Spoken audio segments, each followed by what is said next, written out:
For the first time since September the 4th, 2021, the Georgia Bulldogs find themselves as an underdog. Helping us break it all down, talk all things Georgia, and of course, this massive showdown on Saturday night in Austin against the Texas Longhorns. Former Georgia quarterback and president of the Players Lounge, Aaron Murray. He joins the show once again. Aaron, what's going on, my friend? Appreciate you taking the time. Yeah, man, appreciate you having me on and wish I was in Austin. I got some buddies that are already there. They left yesterday. And between the game, the F1, the weather looks immaculate as well. Very, very jealous. But I will be in Gainesville calling the Kentucky-Florida game, which I'm really excited for. Homecoming down there in Gainesville, SEC game. Obviously, both those teams need a win, but it'll be hard not to have an eye on what's going on in Texas as I'm trying to call my game.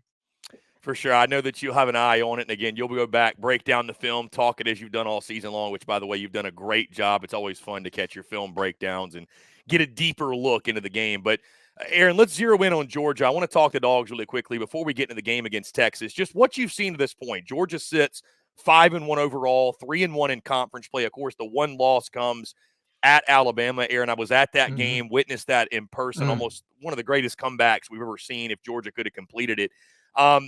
But again, all of Georgia's goals are in front of them. But I feel like there's this sort of unsettled feeling in Athens right now with the Georgia faithful. Is that fair? Is it unfair? And what have you seen from this team thus far? Things you like, dislike? Because again, all I hear from people is this may be Georgia's worst team in X number of years. Like, is that fair criticism, or what have you seen? Fair criticism. No, I think it is fair criticism, and the two areas that you were going to look at this year for, what does Georgia look like, and can Georgia continue the run of elite play on the field? It was the defensive backs and the receivers. So receivers have been, I would say, for about a decade now, very inconsistent. Like, you haven't had elite playmakers on the outside. I mean, even when you had George Pickens, he was either suspended or out for injury. Ladd last year was banged up for the majority of the season. Yeah, you had Brock Bowers, but he's quote unquote a tight end. Where has why has Kirby not been able to maybe not do what Ohio State's done or LSU or Alabama, but at least come close to that? And I think that's the gap that Georgia's not really recruited to or concentrated at all, is like getting 4- and 5-star receivers that are the elite guys, the first round talent. And I was hoping and excited to see this year heading into the season, you lose Brock, you lose Ladd, but Dom's back, Rah's back, Arian Smith is back for another season. Lawson Lucky's athletic tight end, and Oscar that can fill the shoes somewhat of what Brock was doing on the outside. So there were pieces, and they just haven't emerged. Obviously, Rah was on the team anymore. Colby's on the team anymore at the moment. So between guys being suspended or kicked off and then guys not performing to their highest level, that's been disappointing. Then on the defense side of the football, you lose 3 very talented DBs to the NFL draft. And you got a bunch of 4- and 5-star guys behind them, but are they ready? Are they a little green? What does that unit look like? And that was really, to me, like the biggest thing that I was going to keep my eye on was the DBs. And, we've seen this year, from the game in Tuscaloosa to last week against a backup quarterback in Mississippi State, really the DBs have not been as good as maybe hoped early on this season. Like I said, they're still young, they're still talented. But, through 6 games right now, I'm worried about the skill on offense, and I'm really worried about the DBs on defense. Aaron, do you feel like these are things that are correctable? I mean, do they have the personnel to fix these things, or is it just kind of who Georgia is at this point? I think they have the personnel in the long term to be good. It's hard at this point in the season to make those big of jumps, as a player. So these are things that, you got a lot of young DBs playing right now. These guys get through the season, they get another spring, fall camp, and then next year, all of a sudden, you're talking about guys that are a little bit more seasoned, veteran playmakers or defensive backs. So you may see small incremental improvements from the defense back, and maybe Schumann mixes some things up to help those guys. But right now, you are who you are. And I said this about Georgia. I'll say this about Alabama. I'll say this about a lot of teams. And because Alabama obviously struggling too when it comes to the secondary. You are who you are at this point in the season. You're 6 games in. It's very hard to change your identity as a player and schematically as well. So this is just something that Georgia's going to struggle with. And one way you can help them out is if this defensive line can play better too. as you look at Georgia's defense right now, to date, 6 games into the season, where is a position group that you can hang your hat on? It's not the DBs, even though Malachi is phenomenal, but that's one of 4 or 5. I think the linebackers are probably the best of the 3 units, but still, like, not dominant at this point of the season. And the defense line hasn't been dominant either. So no one's helping anyone at the moment. Defensive backs aren't helping the D line. D line's not helping the defensive backs. It's just an average defense. Like, let's just be honest. It is an average to good defense this year. It's not a great defense right now. Aaron, you're as close to this program as anyone, and the thing I'm not a big fan of is when people try to use some of the off-field stuff and claim Georgia has culture problems. I don't believe that. I don't buy that. But what I do want to ask you, Aaron, is, you've got the thing, and I obviously it's probably overblown, the stuff with Kirby Smart and Michael Van Buren. You mentioned Colby Young. You mentioned RaRa Thomas. Like, my question for you, Aaron, is how much of a toll is all the stuff that's off the field? How much of I feel like it's added like extra pressure to Georgia, and it's almost more of a burden. Like, Georgia's having to deal with, and it's self-inflicted, a lot of it, but they're having to fight so many more battles than some of these other staffs and these other teams are on their way to try to, put together the best possible product on the field and win a national championship. I mean, can you speak to just like the burden that Georgia, Kirby Smart, this entire program is dealing with? Because, like it or not, like, it is something that it's like, while you're trying to put it together on the field, you got all these things happening and swirling off the field as well. Yeah, I mean, it's a distraction. There's no doubt about it. I mean, you look at Georgia's schedule, and the last thing you need is off the field distractions, and it hurts the coaching staff because it takes away from their focus. Obviously, when you're worried about who's going to be playing, who's not playing, who's suspended, who's healthy, all that, it takes away from you being able to do everything you want as an OCDC. So that's a problem from the coaching staff. From a player's perspective, you hear it. I mean, unless everyone wants to go Stetson Bennett route and everyone gets a flip phone, you're seeing Twitter, you're seeing Instagram, you're seeing TikTok, you're seeing all the stuff that's being said about your team. So, I know Kirby in years past has created certain narratives to kind of create the feeling of it's us against the world. Famously 2 years ago, hey, you guys are 7-5. Everyone thinks you're 7-5. They go out there and win a national championship. Like, Kirby, no one said they were 7-5. No one believed they were going to be 7-5. We knew you were going to be one of the best teams in the country. But this is such a unique narrative and different narrative with 8, 9 guys being arrested this offseason, 2 guys off the team from one position group. It is a problem.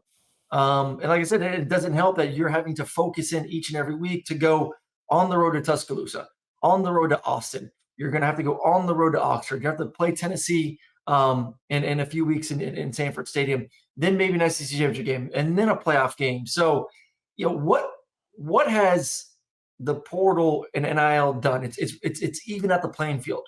And Kirby talked about this a year ago. But it's also hurt the depth of elite teams. That's why you're not seeing maybe dominant teams year in and year out right now, is because you don't have the number 2 or number 3 experienced guy behind your starter. Well, when you start losing guys to injury and suspension, you're going to start going down the depth chart of guys that maybe aren't ready to go. You saw Georgia, and that's what hurt them last year and their opportunity to make the playoffs. So, it's something that needs to get cleaned up. I don't think it's a Kirby fault. I'm not blaming Kirby for this. You're if you want to be treated like a man, then act like a man. And I'm talking about the young men on the football team. You're 18 to 22, 23, 24 years old. You want to get paid. You want to drive the fancy cars. You need to learn to live with the consequences and grow up. And right now, there's just a little bit too much immaturity when these guys are wanting to be treated like men and they're not acting like it. So, Aaron, to the game on Saturday night against Georgia, travels to Austin, Texas to take on the number 1 ranked Longhorns. And again, like I mentioned, top of our conversation, for the first time in over 3 years, Georgia is an underdog. How has that changed the vibe around Georgia circles in regards to talking to this game, if at all? I mean, again, thinking about Georgia being an underdog, it's been a very long time since we could say that. Yeah, it's been a long time. Obviously you want to use it to your advantage if you can, but there's something to be said for Georgia during that win streak. Because Alabama, I remember when we faced Alabama, a decade ago, and then obviously this was more than just when I played. But anytime you turn on the TV or anytime you played Alabama, there was this swagger from the Crimson Tide of we're the big bad Crimson Tide. We walk off the bus and we know we're going to dominate. And for Georgia for the past 3 years, like they've kind of been that team, besides when they play obviously Alabama, but like they've walked off the bus with that kind of feeling, that cockiness, that confidence of we're bigger, we're stronger, we're faster, we're better coached, and we're going to beat you to death. All of a sudden, I don't feel that. I don't see that. So yeah, you're going to have to play the underdog card, because I don't think Georgia can walk into this building right now and man to man to look at themselves and say, we're the better football team. We're the better roster, because I don't know if that's true right now. I think Texas is a great roster. I think Texas is talented at the quarterback spot. The O-line, the tight ends playing well. The receivers are elite, especially when healthy. The defense looks really good right now. I know they haven't really played anyone offensively, but they look pretty good. And they're getting healthy at running back. Like there is not a glaring weakness at this point to the Longhorns, where we've going back a few minutes ago, we've talked about what Georgia's doing and what Georgia has issue-wise on both sides of the football. So I would prefer to walk into the building feeling like you're the biggest, baddest mother out there, and not feeling like I have to play the underdog card. And right now, Georgia's not there. Obviously, Aaron, you're one of the best to ever do it at the quarterback position in the SEC, so I want to zero in on that matchup. Quinn Ewers against Carson Beck. You just mentioned it. Talk about what do you like about those two guys? And then specifically from the Georgia perspective, this feels like a huge opportunity for Carson Beck. Fairly or unfairly, people look at his resume and say maybe he hasn't won that big game or had that signature moment. And, he almost had it in Tuscaloosa. It was crazy. He played one of the worst halves of football you'll ever see in the first half. And then he came back in the second half and was the reason they came back in that football game. So just talk about the quarterback matchup, what you like from both guys, and then from Beck specifically, what you need to see from him. Well, I think both are elite passers. Both guys can make all the throws you want. I think Carson is extremely savvy when it comes to finding the check down of eliminating 1, 2, 3 when things aren't there, and just getting the ball to his playmakers in space. And at times he can be a little bit too fast through his progressions and misses chances to push the ball vertically down the field. But 90% of the time, 95% of the time, like I trust Carson's going to make the right decision. Made some really bad decisions versus Alabama, like you alluded to. That's just a really uncharacteristic bad half of football that you don't see him make those mistakes. But overall, like you trust that he's going to put the ball in the right spot and give it to the playmakers. And then those guys got to go out there and earn their scholarship. They got to go out there and make plays. Where I think Quinn excels is the anticipation, how much he anticipates the throws. It is next level when you turn on the tape of Quinn of 1, 2, 3 balls out, 1, 2, 3 quick hitch balls out. Like these receivers and tight ends are turning their head and the ball's on them now. And I remember even last year laughing a couple times. I would see like it would hit a tight end in the head, like he's turning around a little bit too slow, and the ball's knocking him out, almost knocking him out. And I remember like going back to, I was in the West Coast system with Andy Reid in Kansas City, and his big thing was, as a quarterback, your feet have to match the plays. And for the receivers, you have to be on the quarterback's timing. So if you're getting jammed on your route, you need to shorten your route, because the quarterback's going to take 3 and a hitch and he needs to throw the football. You have to be on his timing. And I think Quinn is such a timing thrower. His feet are great. The accuracy is really good. So I love both guys. I thought when Quinn was healthy before the injury, he was playing better than maybe anyone in the country besides, the kid at Miami. So I think this is 2 elite guys, 2 guys that will probably go somewhere in the top, 15, 20 in the NFL draft next season. But it's a big moment for both of them to go out there against good defenses, against good brands. Everyone, their mother's going to be watching this football game. And I do think the winner of this game probably is going to have good stats, and we'll get right back into the Heisman conversation when it's all said and done as well. So what I want to see from Carson, take care of the football, come out hot. And obviously you cannot make the same mistakes you made against Alabama. And I think if he does that and takes a couple shots and is aggressive, and they were versus Alabama. I mean, Aaron Smith dropped one right in his hands that could have maybe changed how the start of that game went. But if they can be a little bit aggressive and take some shots and truly test the secondary for Texas, which has not been tested this year, I think you have a pretty good game. Aaron, what have you seen from Texas specifically this season that impresses you so much, areas of strength for them? And maybe are there areas, you mentioned there's no weaknesses on this team, but from what you've seen on film, is there anything specifically that, number one, you think could give Georgia some issues, but on the other side, you think Georgia could maybe exploit and take advantage of? Well, I think Steve Sarkisian right now is better than anyone in college football in call plays and scheming up defenses. I mean, you watch the games of Steve Sarkisian, he does your basic concepts, but with such a unique, fun twist on them that really give defenses a bind. Because, like, as a defensive back, you get used to seeing the same concepts over and over and over again. So you kind of learn how to you anticipate them. You become savvy to it. Well, Sark has such a unique spin on certain concepts where all of a sudden it presents a different picture to the defense, and they can't guard it with the same kind of confidence that they normally do. So I just don't think like anyone right now, like I would take Sark over anyone. Lane, Heupel, you name a coordinator, head coach that's calling plays. Steve Sarkisian is the best in college football.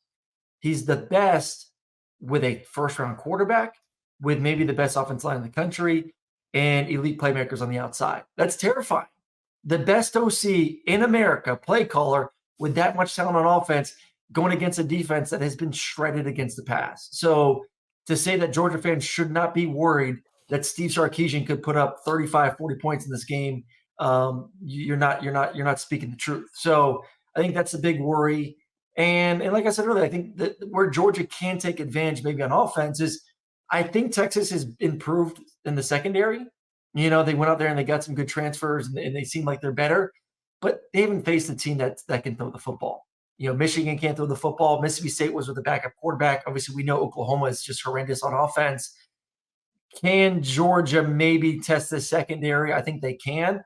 I still believe that they have playmakers that are hopefully ready to emerge and play big. And I do believe Carson's a very talented quarterback. So maybe this is a shootout. And if I put my money on it, I bet this is going to be a very high-scoring football game. Aaron, key or keys to the game for Georgia if they're going to go into Austin and get this win? I mean, limit the explosive plays, the pass plays, and I think they got to win the turnover battle. I think you have to. I mean, Quinn at times, you go back last year versus Oklahoma, threw a couple picks. Oklahoma was taking advantage of it. They got to an early lead. They held on, and then were able to then obviously come back and win the football game. Oklahoma stuck around last week because Quinn was a little bit off early through the interception. So if you can somehow, get a couple, one or two, turnovers in the first half, take a lead, play keep away from there, I think that's going to be key for Georgia. And then on the flip side, I think Georgia has to hit explosives themselves. Georgia has to score points. This game is not going to be in the 20s. This game's going to be in the 30s, and it may be in the 40s. And Georgia's playmakers on the outside are going to have their best game of the season. A clash of titans Saturday night in Austin. The Georgia Bulldogs and Texas Longhorns will do battle. Aaron Murray, former Georgia quarterback, president of the Players Lounge, and like you heard, I'm going to be on the call Saturday night. Florida, Kentucky, down there in Games on the Swamp, does a great job with SiriusXM, ESPN. Aaron, you're all over the place, my friend, and appreciate you taking the time to stop and chat with us. Appreciate it. Y'all have a great weekend. It's going to be another sexy slate of college football this weekend. Can't wait.